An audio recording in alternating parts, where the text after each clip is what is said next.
En este panel tenemos el privilegio de contar con la visión de Europa, de la mano de sus protagonistas, que pondrán de manifiesto no solo cómo se gestó el programa Next Generation, sino las expectativas sobre los planes de recuperación nacionales, en especial el plan español, que fue definitivamente aprobado anteayer por el ECOFIN. Además, la Comisión Europea ha lanzado hoy una iniciativa normativa sin precedentes para impulsar la lucha contra el cambio climático. Por tanto, esta mesa hoy no puede ser de más actualidad. Muchísimas gracias a los ponentes que son de primerísimo nivel, tanto los que estáis aquí como los que están conectados. Y gracias, Alejandra Guindelán, por conducir la mesa. Bienvenidos. Muchas gracias, Alicia. La verdad que es un placer y un orgullo estar aquí moderando esta mesa con ponentes de tanta brillantez y tan excelente trayectoria y experiencia todos ellos. Estamos esperando a Javi López, pero yo voy a hacer una introducción muy breve de lo que va a ser la mesa y de los ponentes, por supuesto. El tema no puede ser más de actualidad, ya lo has dicho, Alicia, ¿no? Con las noticias últimas sobre la aprobación del plan en España y el plan Fit for 55 que anunció ayer la Comisión Europea, en el que ya vamos viendo mapas claros de lo que va a venir hacia adelante, ¿no? De por dónde tenemos que ir. Vamos a hablar de Europa, vamos a hablar de recuperación. Como dije en la sesión inaugural de estos cursos la semana pasada, en esta misma sala con el rector, que aprendimos mucho de la historia de las pandemias y de otras cosas, creo que podemos mirar al mundo con optimismo. Es verdad que hay repuntes en las cifras últimamente, en las cifras de contagios, pero a pesar de ello estamos ya en una senda de recuperación clara en muchos países del mundo y las tasas de vacunación pues van a ayudar, ¿no?, a asentar esta recuperación.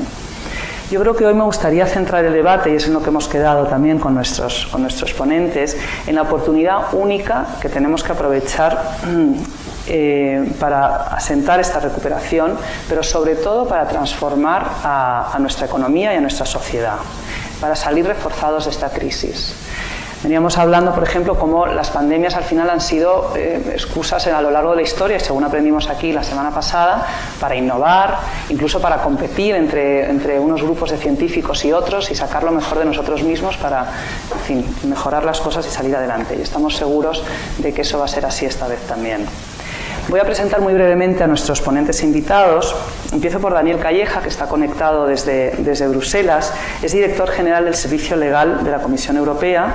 Es el máximo nivel técnico de la Comisión. Yo creo que es el español más importante en estos niveles técnicos de la Comisión. Daniel, llevas un montón de años ahí, has tenido distintas responsabilidades. Yo te conocí como director general de Medio Ambiente, así que sabes muchísimo de las materias un poco de futuro, ¿no?, y de los temas que vamos a hablar aquí hoy también. Pero no solo eso, también domina materias como transporte, energía, industria, así que estamos encantados de tenerte, Daniel. Muchas gracias. En segundo lugar voy a hablar de Javi López, aunque no se ha conectado todavía, así que voy a hablar de María Eugenia Girón, que está aquí, que estamos también encantados de tenerte en el panel. María Eugenia forma parte del Consejo de Administración de Corporación Financiera ALBA y también de Ecoener, y es vicepresidenta del Consejo Internacional de Oceania. Y yo creo que luego nos hablarás un poquito de Oceania porque tiene muchos aspectos muy interesantes para la discusión de hoy. Su trayectoria refleja su compromiso con la sostenibilidad, el impulso a la diversidad y el liderazgo femenino. Es presidenta del patronato de la Fundación Diversidad, cofundadora de Women Corporate Directors en España y es cofundadora de WAS, Women Action Sustainability, que aquí está también Alicia, también cofundadora de esta fantástica iniciativa que os animo a todos a conocer. Es miembro del jurado del Consejo Europeo de Innovación para el Green Deal. Así que María Eugenia también tiene muchas cosas fascinantes que contarnos. Y Borja Oyarzábal, que está aquí también con nosotros físicamente, a quien conozco un poco más de cerca. Borja es consejero delegado y socio fundador de Tres Mares Capital, que es una empresa de inversión privada dedicada a impulsar el desarrollo de pymes con potencial de crecimiento. Es un ingeniero experto en temas de private equity y financiación, con conocimiento profundo del tejido empresarial español y también combina su trabajo con la docencia, así que seguro que va a ser muy didáctico y en muchos temas técnicos, financieros muy relevantes. Veo que no se ha conectado aún Javi, pero voy a mencionar brevemente su currículum para que le conozcan y ya empezamos la conversación y él se unirá cuando pueda.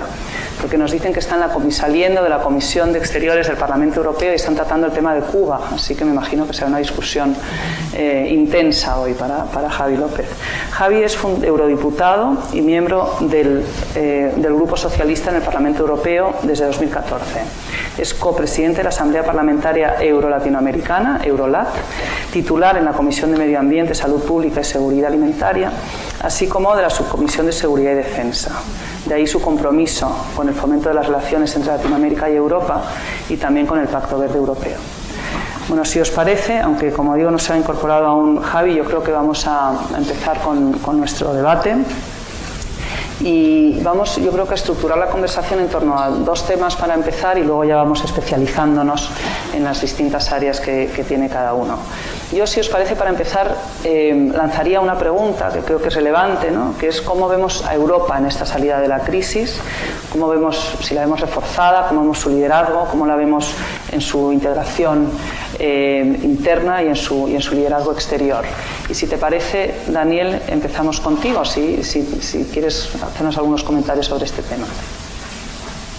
Bueno, muy buenos días. Muchas gracias, Alejandra, por tu presentación y quisiera agradecer la invitación. Espero que se me oiga bien. Perfectamente. Se me vea. Desde Bruselas es un placer participar en esta jornada. Debo decir que tengo mucha envidia porque aquí están cayendo chuzos. Estamos en lo que llamamos los monzones, porque no para de llover de forma continua y realmente pues me encantaría estar presencialmente con vosotros. Creo que, como decías muy bien, esta jornada no puede ser más oportuna. Hace tan solo unos días la Comisión Europea aprobaba, el Consejo, a propuesta de la Comisión, aprobaba el plan español que va a permitir poner en marcha la recuperación y además ayer la Comisión Europea aprobaba un paquete sin precedentes de medidas para la descarbonización de la economía para conseguir ese objetivo de reducir las emisiones un 55% en 2030, medidas que van a afectar a los transportes, a la energía.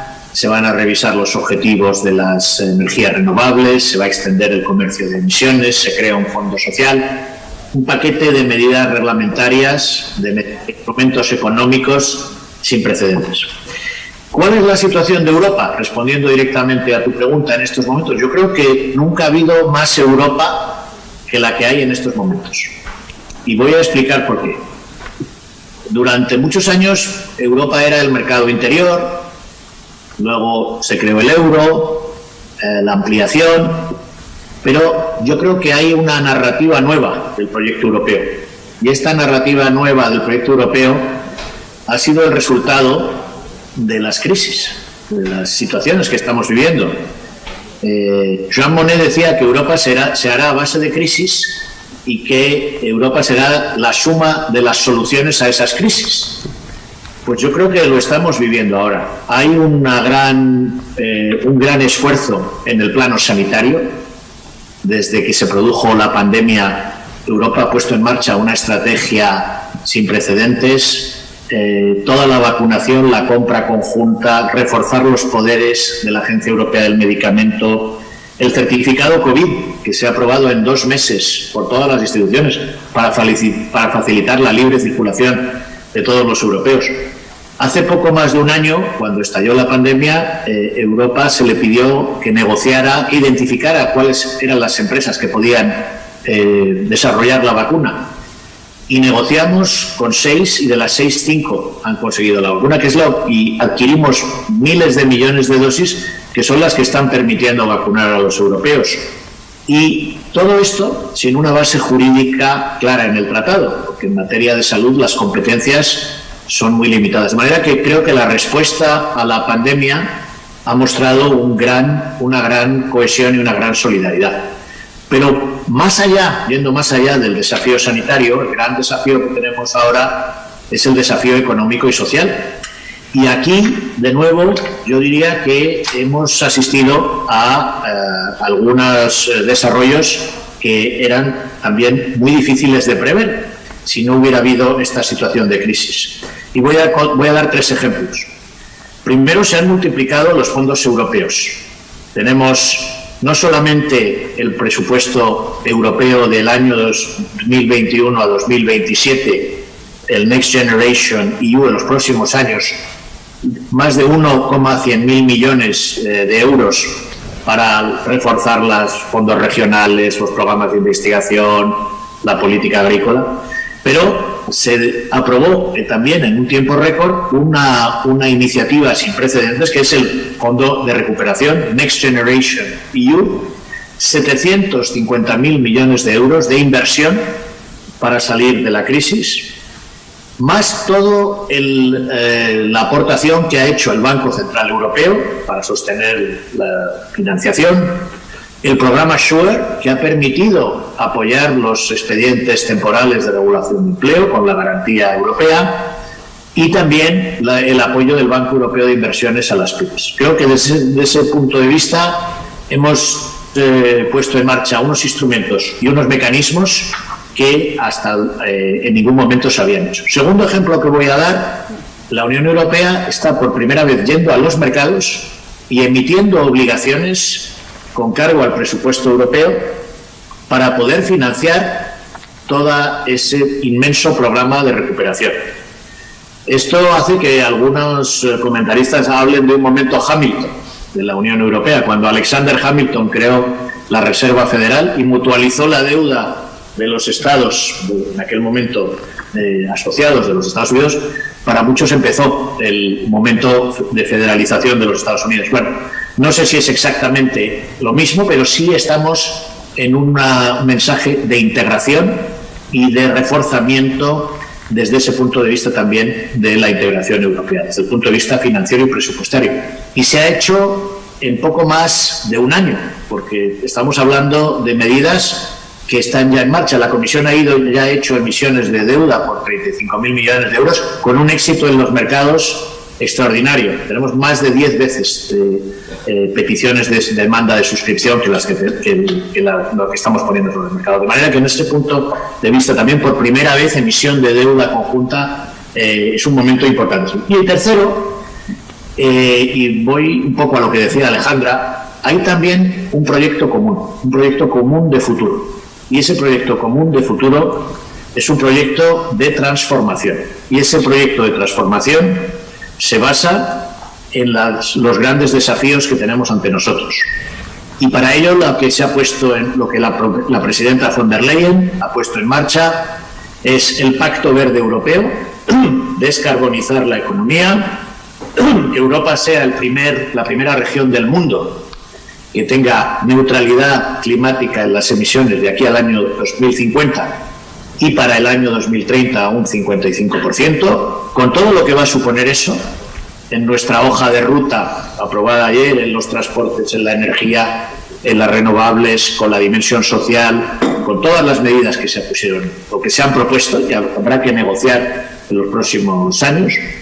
La importancia de la agenda digital sería el segundo elemento, digitalización y sostenibilidad como dos grandes ejes, y también yo diría una gran política de reformas estructurales en los Estados miembros, que habrá que también poner en marcha para acompañar toda esta estrategia de crecimiento, de creación de empleo, pero con unas bases nuevas, con unas bases de transformación. Ayer el vicepresidente Timmermans hablaba que esto, más que una transición, va a ser una verdadera revolución si se ponen en marcha todas estas medidas. Y ahí la idea es que apostar por Europa y poner en marcha soluciones comunes nos va a permitir ser más eficaces para responder a esos retos, pero van a dar una ventaja también a nuestras empresas, porque vamos a ser los pioneros en los estándares de futuro, en una dirección en la que todos los países inevitablemente van a tener que ir, porque si no, no vamos a tener viabilidad en el mundo futuro. Europa puede ser un instrumento muy útil para tener soluciones con una masa crítica suficiente que a su vez den una ventaja competitiva también a nuestras empresas en la escena mundial.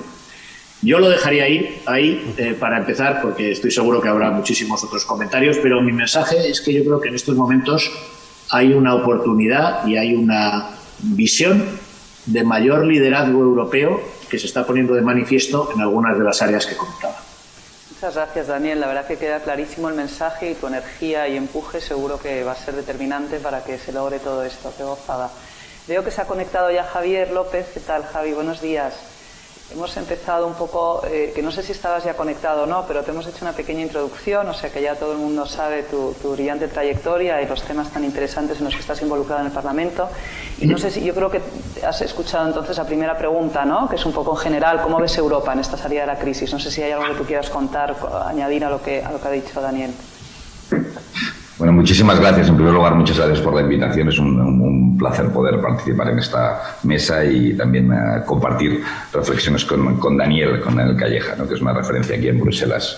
En primer lugar, lo que os diría es, bueno, yo creo que Europa sale compactada de esta crisis, ¿no? Europa sale con la sensación de que ha estado a la altura, ¿no? Las instituciones europeas en un momento pues con la crisis sanitaria y económica probablemente más profunda en el último siglo, ¿no? Y lo que decide es, fruto probablemente de estar al borde del precipicio, ¿no? Digamos, compactarse como forma para salir de forma solidaria y conjunta de esta crisis, ¿no? ¿Qué hacemos? Muy rápidamente. Uno, generamos el primer mecanismo fiscal embrionario, ¿no? En este caso. Son 750.000 millones con los fondos europeos que continuaremos hablando, que es un paso hacia adelante muy relevante, ¿no? Europa es una gran potencia normativa en términos de regulatoria, ¿no? Pero no tiene un presupuesto de tamaño homologable a los estados. Y aquí generamos por primera vez, ¿no? Más allá del presupuesto ordinario, que tiene un 1% del Producto Interior Bruto Europeo, ¿no? Aquí generamos un embrionario brazo fiscal para hacer frente a las crisis económicas. Y además lo hacemos con una conjunción, digamos, de elementos muy relevantes, ¿no? Que es gasto europeo, deuda europea, impuestos europeos, ¿no? Ahora estamos emitiendo la deuda europea, empezarán a llegar los recursos europeos, gasto europeo con prioridades europeas, que es muy relevante.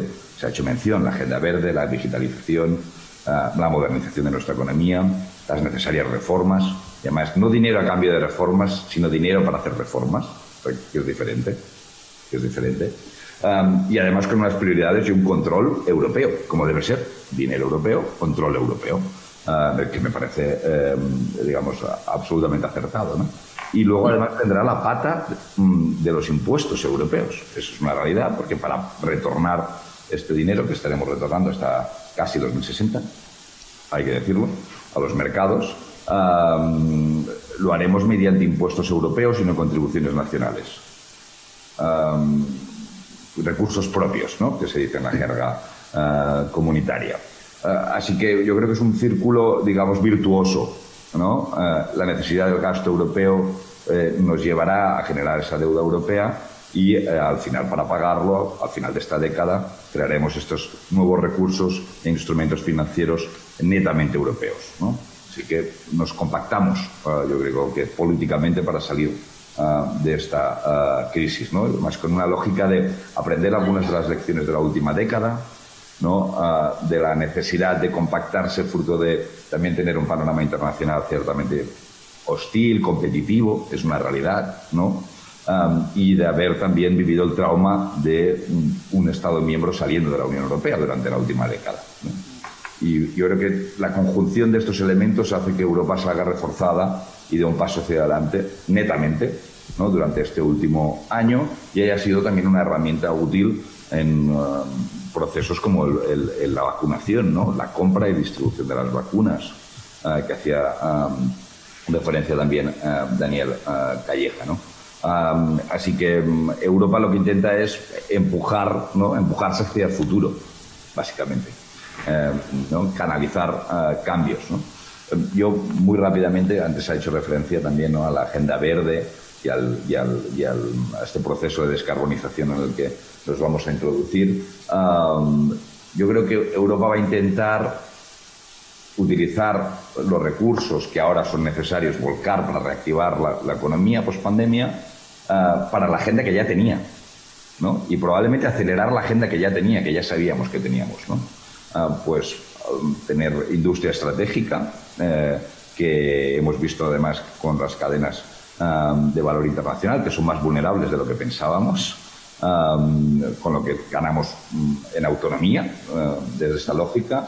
La agenda verde y ese proceso de descarbonización, que además es una agenda de futuro, ¿no? Que no es sencilla, es compleja, afecta a nuestra industria, a nuestra vivienda, a nuestra movilidad, a nuestras fuentes de energía, pero que sabemos que si lideramos en el mundo esa transformación, ganamos competitividad del futuro, claramente, y digitalización, ¿no? Que también es soberanía tecnológica para los europeos. Así que colocamos nuestras prioridades y aprovechamos la situación para empujarnos al futuro y compactarnos como unidad política en el mundo, en un mundo pues ciertamente competitivo y complejo. Muchas gracias, Javi. Yo creo que también queda clarísimo ese mensaje de Europa compactada. Me ha encantado la palabra porque muchas veces usamos, ¿no?, integrada, etcétera, pero compactada me gusta mucho. Muchas gracias. Venimos de Bruselas al Escorial, lo siento Daniel y Javier, pero aquí estamos a 22 grados, cielo azul, maravilloso todo, no podemos estar mejor. Y tenemos con nosotros aquí a María Eugenia, que estoy segura que va a querer añadir, ¿no?, y a complementar cosas desde su visión de cómo está Europa y las empresas en este momento.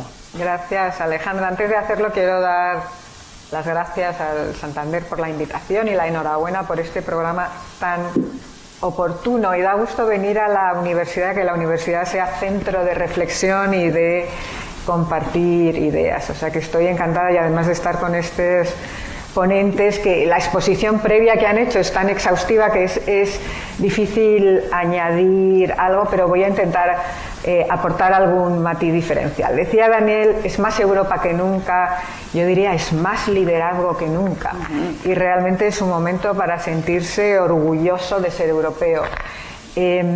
Porque no ha sido un plan para el rebote de una crisis, sino para un proyecto de transformación y sostenibilidad a largo plazo.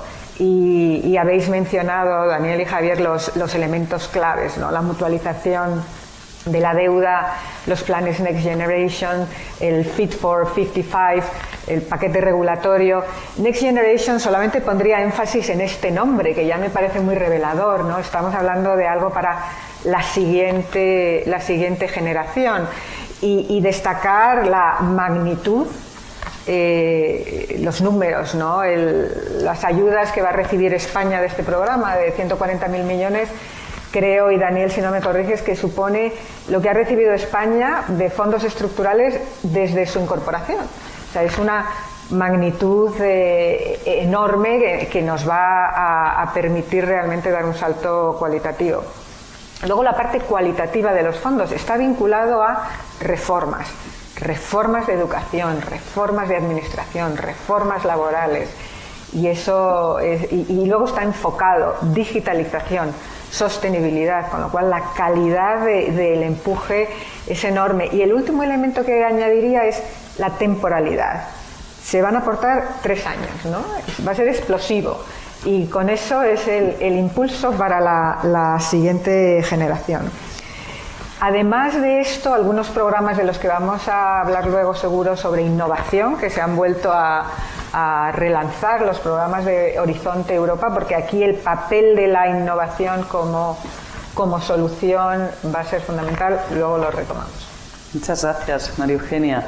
Y otra vez, Borja, también tienes una visión también muy de aquí, de nuestras empresas, del tejido productivo español, pero seguro también del liderazgo europeo, y estamos encantados de que puedas compartir alguna reflexión. Pues muchas gracias, también muchas gracias por la invitación. La verdad es que es un día fantástico, y la compañía y la ponencia pues está a la altura. Sí, no, efectivamente, yo creo que se ha cubierto lo más importante, ¿no? Poco que añadir en ese sentido en lo que es el proyecto europeo. Quizás mi reflexión donde puedo aportar más es a lo que he dedicado los últimos 15 o 16 años, ¿no?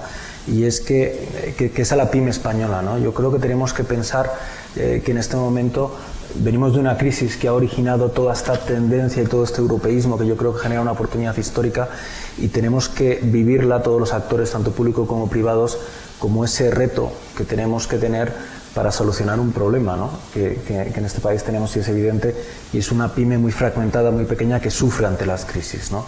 Y yo lo que querría destacar ahora es que lo que tenemos aquí es una oportunidad histórica ante este reto europeo para afrontar ese problema, ¿no?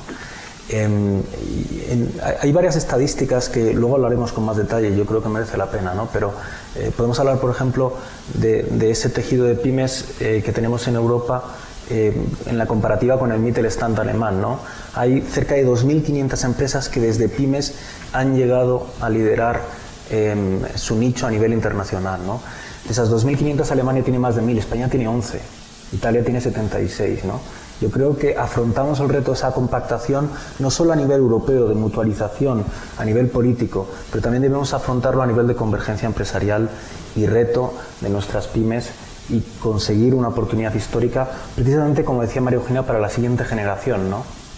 Tenemos que estar mirando estos 10, 20 años, el reto empresarial para nuestras pymes y conseguir una convergencia europea, ¿no? Yo creo que esa es una idea importante que seguro luego tendremos oportunidad de abordar y mi sentimiento en este momento es un sentimiento de una oportunidad histórica para nuestras empresas. Muchas gracias, Borja. La verdad que me vais dejando hilos de los que tirar en la conversación muchos. Voy apuntando cosas, pero creo que voy a volver a Daniel ahora para que nos cuentes un poco más, a lo mejor, sobre las negociaciones, ¿no? Cómo se llega a este plan de recuperación y resiliencia tan potente en tiempo récord, cada uno desde su casa, además, porque es que estabais, en fin, ¿no? Todos los que habéis participado en este proceso, tanto en el Parlamento Europeo como en la Comisión, como todos, cada uno desde sus casas, y se ha llegado a este hito tan importante que lo habéis explicado estupendamente todos, ¿no? Sobre todo Daniel y Javier. ¿Nos cuentas algo más, Daniel, de cómo fue ese proceso, los escollos, cuáles fueron las cosas que tuvisteis que solventar? Bueno, las negociaciones europeas de cualquier tema nunca son fáciles, son muy complicadas, llevan muchísimo tiempo, muchísimas horas de negociación. Siempre comienzan con una propuesta de la Comisión, que es la institución que tiene el derecho de iniciativa exclusivo. Es nuestro principal poder.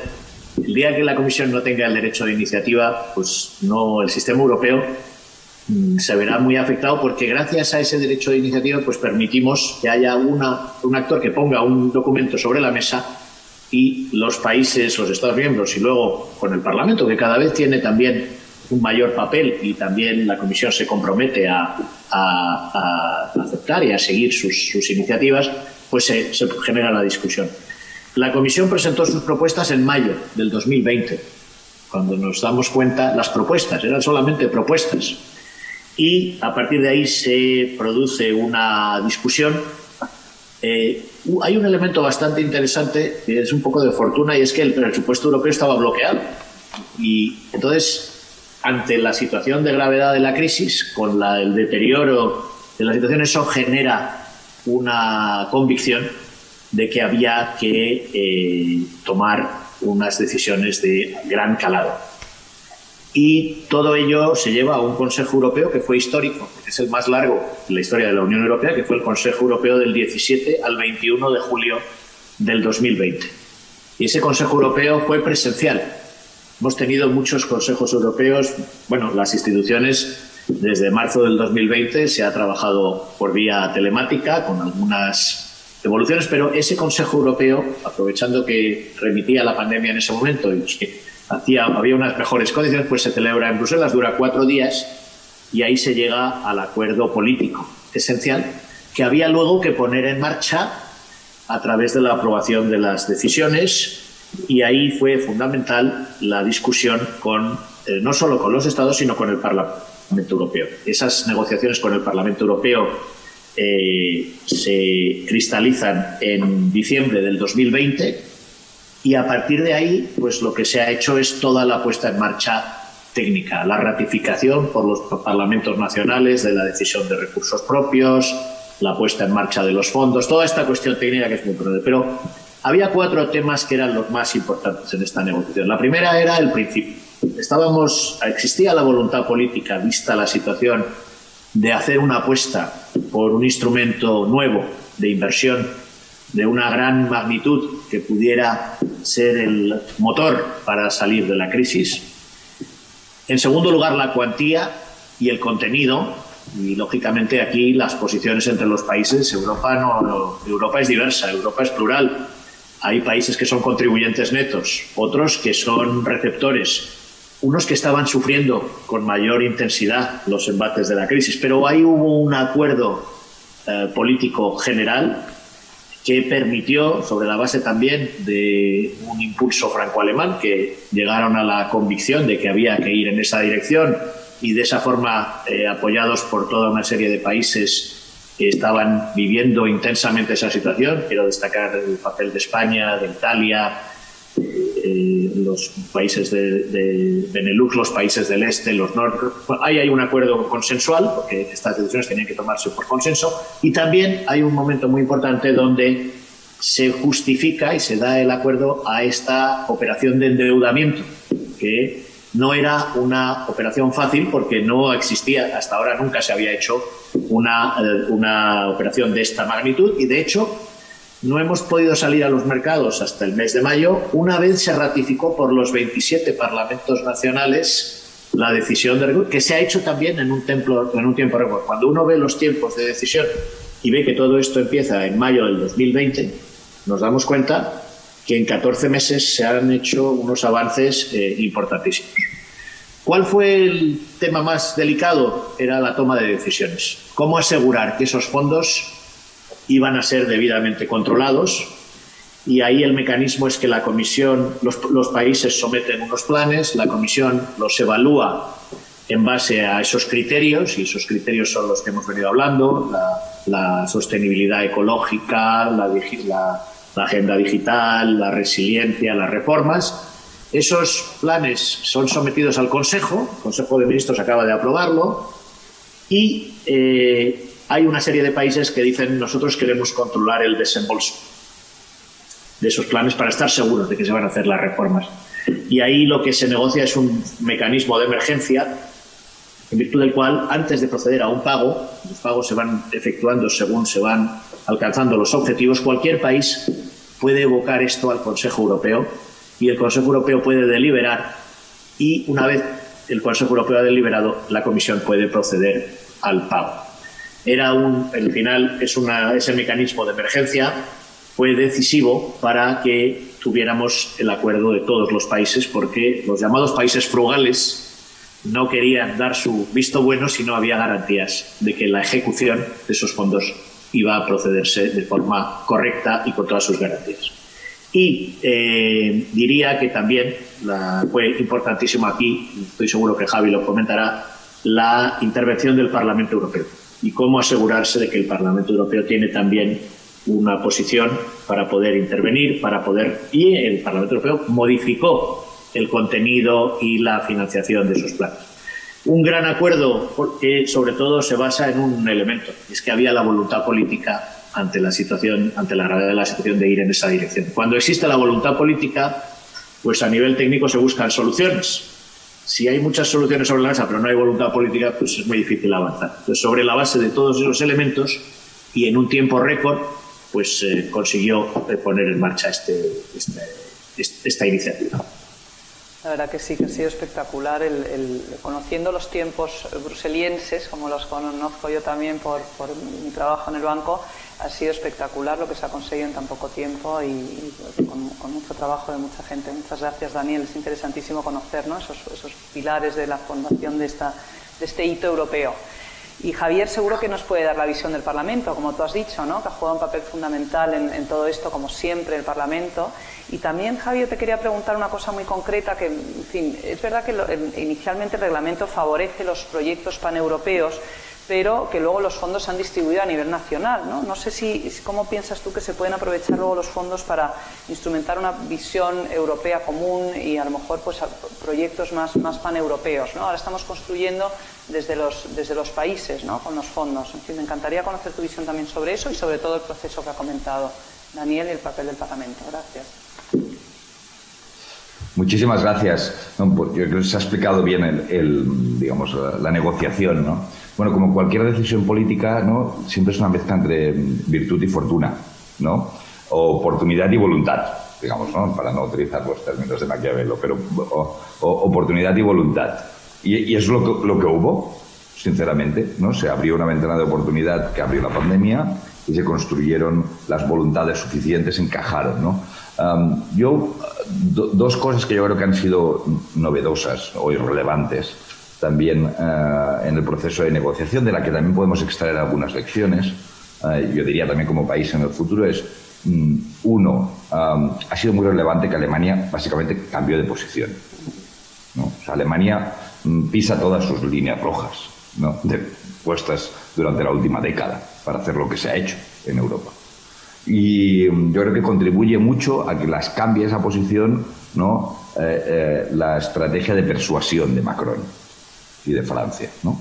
Francia durante varios años, ¿no?, incluso se le criticaba que no conseguía resultados, consiguió, digamos, persuadir en gran medida ese cambio de posición. Bueno, también lecciones aprendidas, contexto internacional, una serie de factores. Pero creo que eso es relevante. Y la segunda cosa que creo que también es un elemento a tener en cuenta y a anotar como país, creo que el sur y especialmente Italia y España tuvieron una posición bastante coordinada, una posición coordinada en esta negociación. Algo que no ha sido en la historia muy común, para ser honestos, ¿no? Somos dos países con intereses que convergen, que nos entendemos muy bien, por muchas razones, pero muchas veces en la lógica europea habíamos actuado más como competidores por ser el gran interlocutor del sur que coordinados en base a objetivos comunes, siendo honestos. Y que esto saliera bien, yo creo que es en base también a que hubo una buena coordinación, con un buen encaje del motor franco-alemán, y hay un buen resultado, pues, de compromiso, transaccional y demás, ¿no? Pero algunas lecciones seguro que se pueden sacar de cómo ha ido esto. Yo diría, ¿no?, aprender, porque también hay que mejorar, ¿no?, como país, para también defender nuestras visiones y nuestros intereses en la lógica europea. Porque el resultado es netamente positivo para nosotros, ¿no? También como país europeísta, con un gran consenso alrededor de eso, en nuestro sistema político y en nuestra ciudadanía, ¿no? Eso en primer lugar. En segundo lugar, rápidamente contestando a lo que me comentabas, ¿no?, cómo conseguir europeizar al máximo, dado que los planes son nacionales, ¿no? Europeizar al máximo los fondos. Yo diría que lo que tenemos que ser capaces es tener planes nacionales rítmicos, ¿no?, armoniosos a nivel europeo, que tengan las mismas prioridades. Es verdad que el reglamento, ¿no?, al decir casi el 40%, el 37% es agenda verde, 20% digital, reformas, ¿no?, que habéis hecho referencia, ¿no?, esas reformas necesarias, pero es verdad que las reformas dependen de cada país, ¿no? Algunos tienen que hacer unas cosas, otras otras, ¿no?, con un objetivo de, digamos, de equilibrio social, competitividad, una serie de principios básicos, ¿no?, que buscamos. ¿No? Protección de nuestro mercado interior, mercado único. Creo que la lógica es que al tener un filtro europeo, todos los planes, tener unas prioridades europeas, seamos capaces de hacer planes nacionales rítmicos entre ellos, ¿no?, que sigan la misma lógica, ¿no? De hecho, sería muy deseable que pudiéramos tener también, como comentabas, ¿no?, proyectos también que fueran transnacionales, más allá de nuestros países, ¿no? Yo, por último, os diría rápidamente que creo que es para nosotros una responsabilidad, una oportunidad y un desafío. Y las tres cosas por razones diferentes. Una oportunidad, y no tenemos tantas en la vida, ni digamos los países, es una gran oportunidad para modernizar nuestra economía, digamos, tener recursos suficientes para, ¿no?, hacer las cosas que tenemos pendientes, de hecho, deberes pendientes, y algunas cosas que son mirando al futuro que debiéramos hacer, ¿no? Responsabilidad, porque si te dan oportunidades y no las aprovechas, luego no hay más. Esto va a ser así de sencillo. O sea, como esto se gestione mal y no hayan buenos resultados, va a ser muy difícil que hayan operaciones de este tipo. En cambio, además, si se gestiona bien y se ve que hay buenos resultados, es posible que este tipo de herramientas continúen funcionando, se agranden. Y desafío, porque no va a ser fácil, ¿no? Hay que tener el pensamiento estratégico, colaborar con el mundo de la empresa, público-privado, que es muy relevante en este plan. Sería bueno que tuviéramos concertación política, ¿no?, en todo ello. Desafío porque cuando negociábamos, yo recuerdo que algunos diputados de otros países, algunos diputados de países frugales decían: ¿pero por qué queréis tanto dinero si no lo vais a poder gastar? literalmente, ¿no? Porque digerir cantidades grandes no es sencillo y encima aquí no es digerirlas solo, es gastarlas eficazmente, inteligentemente, con garantías, ¿no? Con un impacto positivo a largo plazo. Así que todas esas tres cosas yo creo que sería importante que las tuviéramos en cuenta. Desafío, oportunidad, responsabilidad, ¿no? Como país. Muchas gracias, Javi. Clarísimo. Tres palabras que nos quedan muy claras y que nos ayudan a estructurar un poco, a lo mejor también la conversación a partir de ahora. María Eugenia, me encantaría tirar del hilo de la innovación, ¿no? Yo creo que es un tema que tú conoces bien y me gustaría ver cómo nos ves, si efectivamente con estas tres palabras, oportunidad, desafío, ¿no? Vamos a aprovecharlo para ser capaces de innovar más y mejor en Europa. Sí, qué interesante escuchar antes de empezar a hablar de innovación a Daniel y Javier sobre la intrahistoria, ¿no? Ha estado muy bien. Yo me gustaría referirme a otra intrahistoria, la que conozco mejor, la del European Innovation Council, que lideró el piloto para fomentar la innovación de Horizonte 2020 y que ahora recientemente, en el mes de marzo, han lanzado el programa de Horizonte Europa. Y este programa orientado, Borja, seguro que conoces muy bien, a pymes y a startups, que tiene el objetivo de entrar donde el mercado no entra y empujar innovación disruptiva y empresas que puedan escalar. Y este programa del que yo he sido jurado, y ahí es donde he visto a Europa funcionar en este tema de innovación y además con un enfoque que también tiene que ver con la virtud, ¿no? Tuvimos convocatorias sobre el Green Deal, tuvimos ahí programas para asegurar que no hay esta brecha de innovación entre hombres y mujeres y asegurar que también las mujeres fundadoras de startups tienen las mismas oportunidades. Bueno, pues los fondos dedicados a esto se han multiplicado, van a ser 10 billones hasta el año 2027, van a ser fondos para investigación, aportaciones a startups y va a haber un fondo de private equity. Y ya ha empezado, para el año 2021 hay 1.500 millones disponibles y para una startup aportaciones que pueden ir hasta 2,5 millones y en equity hasta 15 millones, pues es fundamental. ¿Y por qué? Claro, cuando lo ponemos estas magnitudes en relación a las magnitudes que hablábamos, parece que, bueno, es algo como marginal. Pero en la ponencia anterior, cuando escuchábamos a Marcelino Oreja, el CEO de Nagas, decía algo como: estamos haciendo planes y estamos adquiriendo compromisos basados sobre soluciones tecnológicas que todavía no tenemos. Con lo cual, toda esta regulación empuja y exige estas innovaciones tecnológicas para plantear las soluciones y poder llegar a estos objetivos exigentes que nos estamos marcando. Y está muy bien que haya estos instrumentos también por parte de la Unión Europea, y sería deseable, yo cada vez que estoy allí como jurado, pues me gustaría ver más empresas españolas participando, más empresas españolas que llegan a la final y sobre todo que son capaces de demostrar esta capacidad para escalar. Creo que no hay tanto un problema de tecnologías disruptivas, sino ser capaz de demostrar esta, no solo capacidad, vocación de querer escalar. Uy, yo creo que le dejas el terreno muy abonado a Borja, que ahora te puede contar cómo y quién y por qué, y que la colaboración público-privada para hacer escalar a nuestras empresas, que es un mundo que tú conoces muy bien. No, efectivamente. Yo creo que las tres intervenciones han hecho un poco el marco y han dejado claro el marco de la oportunidad histórica que tenemos, ¿no? Y yo creo que esa expectativa la compartimos todos y todos compartimos esa ilusión. Pero luego justo la intervención final de Javier apuntaba: oye, pero esta intervención hay que aprovecharla. Y es una oportunidad histórica. Y si lo hacemos mal, pues oye, vamos a tener una responsabilidad, tenemos ya todos una responsabilidad. Y esta responsabilidad no solo es pública, es público-privada, ¿no? Porque realmente lo que tenemos es un reto de, una vez establecido un marco, cómo conseguimos bajar ese marco y aterrizar en un segmento empresarial tremendamente capilar. En España hay más de 700.000 empresas, ¿no? Más de 50 millones de euros de EBITDA no llegan a 400. O sea, estamos hablando de que un corte incluso más bajo, 4 millones de euros de EBITDA, que sería una empresa mediana, 4.000 empresas, no llega al 1%. de las empresas. Tenemos un tejido empresarial muy pequeño, ¿no? Con lo cual supone un reto de capilaridad para ser capaces de llegar a ese tejido empresarial pequeño que mueve el 72% del empleo. Con lo cual, verdaderamente es el causante de los movimientos dentro de la economía. ¿Y cómo lo hacemos, no? Yo creo que ahí la colaboración público-privada es esencial y podríamos abrir el debate sería amplísimo, ¿no? Pero por lo menos para centrarlo, yo diría que en dos aspectos, ¿no?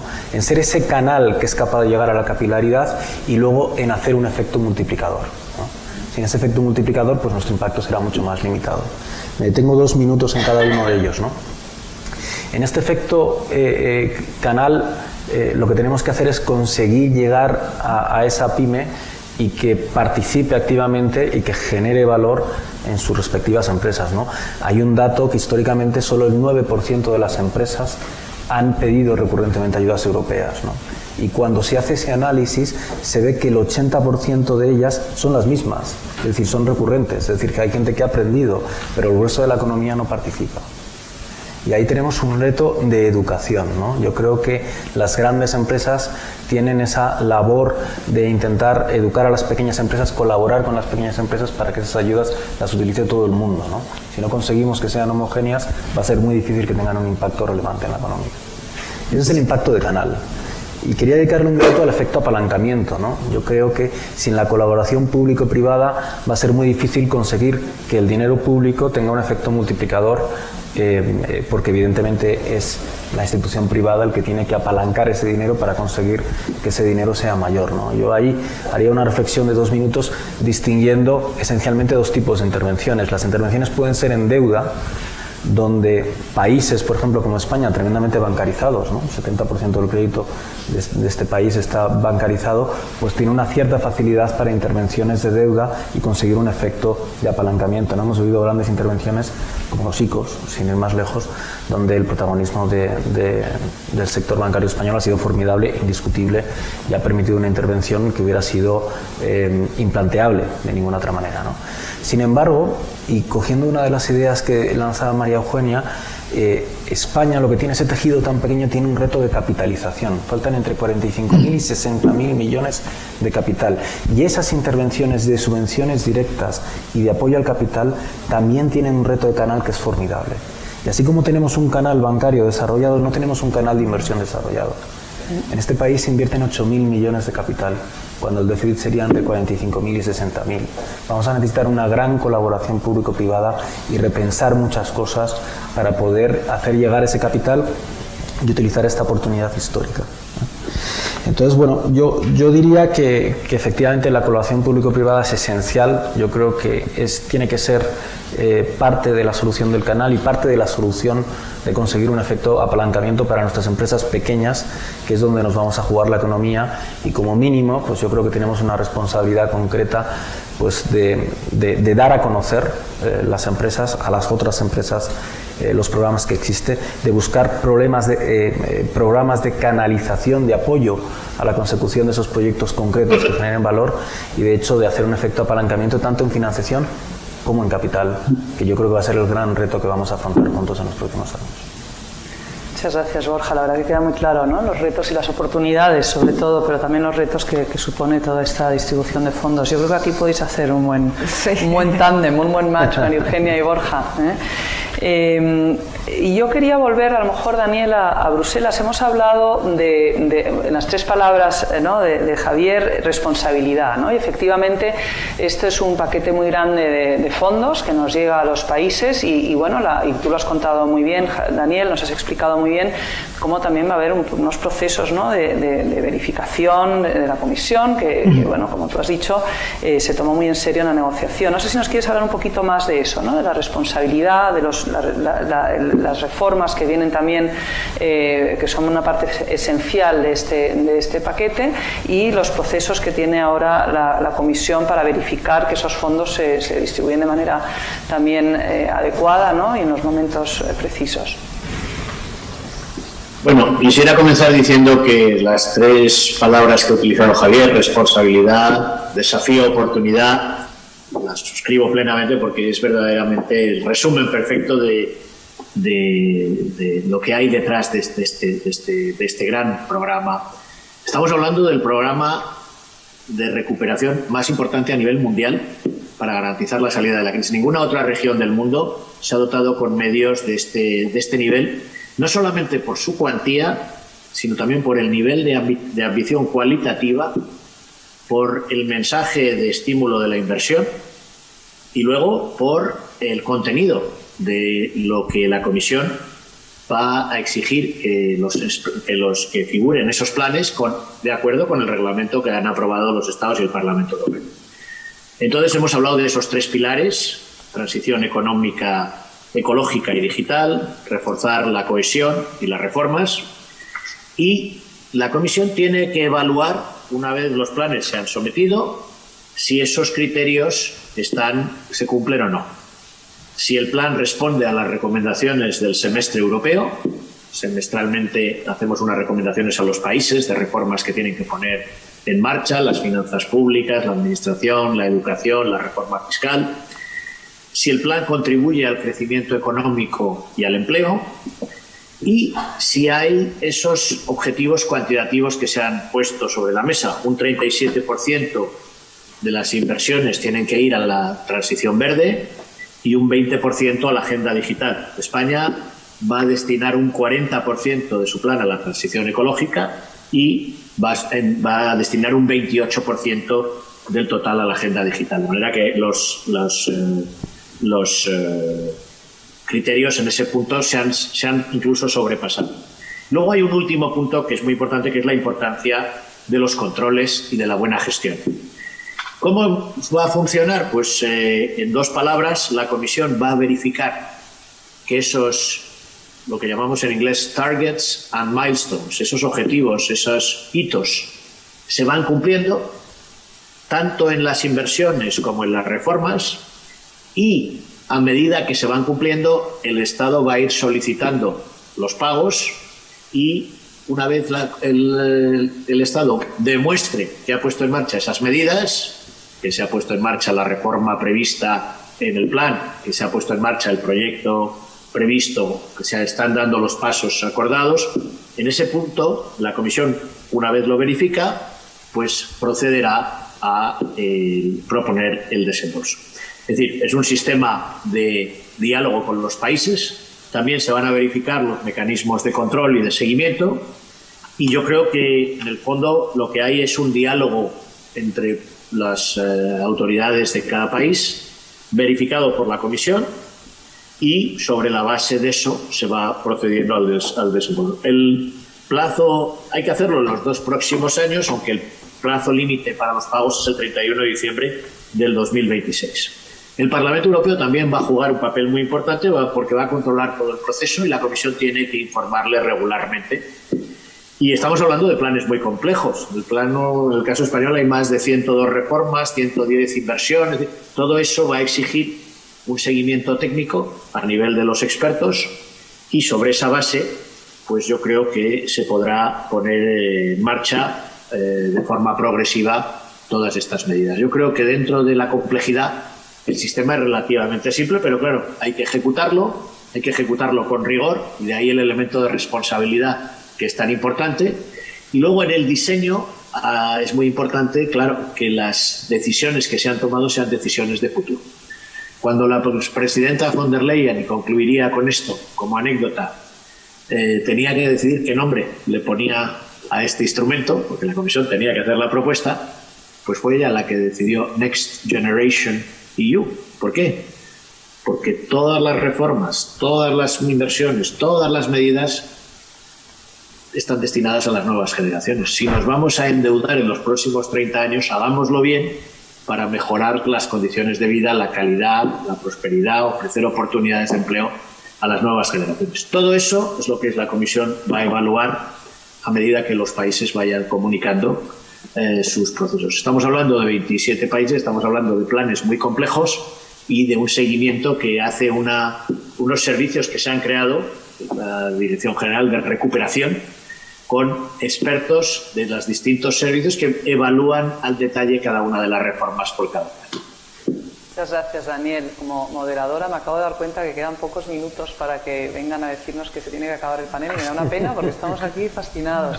Entonces voy a lanzarme a la última pregunta que tenía preparada y que os quiero hacer a todos y que además conecta bien con esta idea de la próxima generación, ¿no? Estamos en un curso universitario, en la universidad, y la verdad es que a los jóvenes que están conectados y algunos de los que estáis aquí en la sala con nosotros, yo creo que hay que darles alguna idea o algún mensaje, ¿no?, sobre cómo podemos hacer a estas nuevas generaciones más europeístas, más comprometidas con los retos que afrontamos. No sé si hay alguna cosa que queráis decir desde Bruselas. Quizás, Javier, es perfecto pasar a que tú nos digas algo sobre esto. Nos has inspirado mucho ya, nos habéis inspirado todos mucho, pero quizás quieras decir algo a los jóvenes. Dos cosas. Primero, en referencia a la última pregunta, ¿no? Bueno, yo creo que, digamos, uno de los grandes valores añadidos del plan, y las nuevas generaciones estamos muy concienciados con ello, es la posibilidad de que sirva para empujar a nuestro continente a un futuro sostenible, honestamente. De hecho, la sostenibilidad, ¿no?, y la lucha contra el cambio climático es una enorme forma de solidaridad entre generaciones, claramente. Y además al Parlamento Europeo, que así lo veo yo, por lo menos, le parece que no solo es un objetivo, ¿no?, global, además una herramienta de crecimiento económico, también es una nueva narrativa para Europa, la verdad. Hemos tenido básicamente dos narrativas en Europa. Hace 70 años, cuando se inició la integración, la paz, básicamente. Un buen argumento, hay que decir. Y luego, posteriormente, con la creación de la Unión Aduanera y el mercado común, el euro, ¿no?, la prosperidad, yo diría, ¿no? Nos compactamos y nos integramos económicamente porque creo que creíamos, ¿no?, y de hecho se ha demostrado mayor prosperidad. Ahora yo creo que generamos la tercera gran narrativa, ¿no?, el tercer gran argumento, para también reenganchar y relegitimar el proyecto europeo para las nuevas generaciones, que es la posibilidad de generar un futuro sostenible, ¿no? Combatir el cambio climático, que lo vemos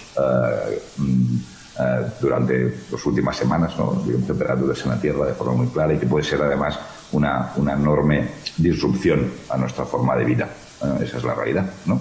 La pandemia es solo una pequeña muestra de lo que podría venir si no actuamos. Y por último, que me parece muy interesante, la otra cosa que quería comentar, que ha hecho los panelistas, han comentado, ¿no?, la colaboración público-privada, ¿no? Yo diría que eso es un tema central, ¿no? Pero diría incluso más, ¿no?, para cómo gestionamos esto.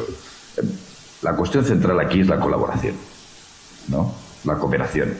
La colaboración público-privada, que se ha dicho, la colaboración privada-privada. Es decir, que empresas, iniciativas diferentes de diferentes ámbitos se pongan de acuerdo en proyectos, ¿no?, conjuntos, ¿no? Y aquí, obviamente, hay que mezclar, ¿no?, se ha hecho mención, pequeñas y medianas empresas, como ganamos capacidad exportadora, utilizamos nuestro talento y nuestras iniciativas, ¿no?, y grandes empresas que hoy están asentadas en nuestro país y que ya juegan un papel internacional, y que la colaboración público-público. Es decir, colaboración público-privada, colaboración privado-privada y colaboración público-público. ¿A qué me refiero con público-público? Cooperación entre administraciones, ¿no? Lealtad institucional y lealtad entre administraciones. Nosotros tenemos un Estado compuesto, comunidades autónomas, ayuntamientos, ¿no?, la Administración General del Estado, Gobierno de la Nación, y tenemos que ser capaces que para gestionar esto, ¿no?, haya una buena colaboración entre todos, independientemente, obviamente, de los colores políticos, ¿no? Porque eso es lo que realmente va a aportar valor añadido y va a asegurar pensamiento estratégico como país, ¿no? Así que colaboración, ese es el elemento central para que esto salga bien.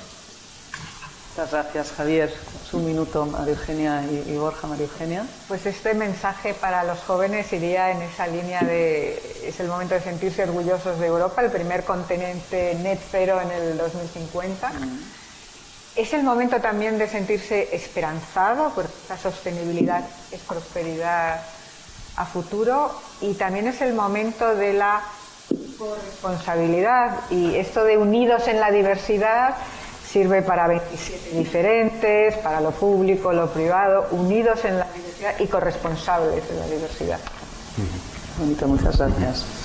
Pues sí, pues yo creo que es un momento de ilusión, ¿no? Y esta colaboración que tenemos que tener, todo tiene que tener los cimientos de mucha gente que encuentre su vocación y que encuentre su sentido profesional y su sentido laboral dentro de este marco, ¿no? En los próximos 20, 30 años. Al final, si no ponemos esos pilares de emprendedores en sostenibilidad, de emprendedores, de gente que innove, de gente con vocación en las administraciones públicas de generar una nueva Europa, sin esos pilares pues no lo tendremos, ¿no? Y yo siempre llevo muchos años dando clase, ¿no? Y siempre les digo a mis alumnos que tienen que luchar por encontrar esa vocación, ¿no? Que muchas veces esa vocación no la encuentras levantándote un día y diciendo, bueno, ya he aprendido que esto es lo que quiero hacer. Muchas veces se hace eliminando las cosas en la vida que no te gusta y destilando al final lo que genera tu pasión, ¿no? Y yo creo que Europa es el marco para buscar. Yo creo que a día de hoy los jóvenes tienen que mirar a Europa, vamos a tener más jóvenes europeístas. Es muy importante que nuestras empresas miren fuera, que nuestros jóvenes miren fuera, que viajen, que estén y que tengan un aspecto del mundo, porque precisamente nuestro reto viene ahí, ¿no? María Eugenia decía, no es un problema de talento, es verdad. En este país hay 1.500 empresas que son punteras, pero son pequeñas. Tenemos que mirar fuera. Europa ofrece un marco histórico y la oportunidad es única. Fantástico, muchas gracias. No quiero dejar a Daniel sin poder dar su última palabra a los jóvenes. A Daniel, sí, que te salté antes, Daniel, por favor. Bueno, muchas gracias. No, yo creo que hay poco de debate porque estamos de acuerdo en todos los grandes temas. Yo a los jóvenes les daría un mensaje de confianza. Yo creo que ante todas las incertidumbres que tenemos ante nosotros, ante todas estas crisis, que son crisis que sobrepasan la escala de los países, que vemos que los países individualmente es muy difícil responder a pandemias, al cambio climático, a crisis económica, social. Europa ofrece un marco, Europa ofrece una respuesta. Y es una respuesta que en el fondo está basada en unas ideas que son muy buenas, muy positivas, porque Europa es libertad. Europa nos da oportunidad de trabajar en otros estados. Los jóvenes españoles, yo creo que son europeos con toda naturalidad. No hay que hacer campañas de europeísmo. Han hecho el programa Erasmus, muchos de ellos. Están acostumbrados a beneficiarse de la libre circulación, se benefician de también el tener una moneda común. Y yo creo que en esa vía Europa ofrece un marco, una respuesta, y es quizá la mejor alternativa que tenemos en un mundo cada vez más global. Y junto a ese mensaje de confianza y de oportunidad, yo diría también un mensaje de protagonismo. Es decir, son los jóvenes españoles y los jóvenes italianos y franceses y de los 23 los que tienen que construir esa Europa del futuro. Y esa es esa gran oportunidad, es ese gran desafío. Y yo creo que es muy importante ahí la palabra participación. Yo creo que es muy importante el implicarse, el participar, el hacer que su voz se oiga. Tenemos un gran foro, que es la Conferencia para el Futuro de Europa, que acaba de lanzarse, con la posibilidad de abrir un diálogo entre las instituciones y los ciudadanos de la Unión. ¿Cuáles son sus inquietudes? ¿Cuáles son sus preocupaciones? ¿Qué cosas quisieran que hiciéramos mejor? ¿Qué cosas deberíamos dejar de hacer? Y yo creo que en ese mensaje de participación, de protagonismo y de confianza, pues eso va a ser la base para la Europa del futuro. Bueno, muchísimas gracias. La verdad que ha sido un lujo de panel. Yo lo he pasado muy bien y además he aprendido mucho y también creo que yo salgo inspirada de verdad como europea, ¿verdad? Y como, no sé si joven, porque ya no me siento tan joven, pero sí, me siento con mucha energía para seguir adelante este proyecto y con mucha responsabilidad. También hemos hablado de la responsabilidad que tenemos todos de asegurar que esto sale bien. Muchísimas gracias a todos, la verdad, a Bruselas y aquí al Escorial y a la universidad y al banco, que es mi banco, pero que también tengo que agradecerle a Alicia y a todo el equipo organizador que me hayan dado esta oportunidad. Mil gracias y ojalá nos veamos pronto, Daniel y Javier, aquí o allí, y que nos podamos juntar en persona. Muchas gracias.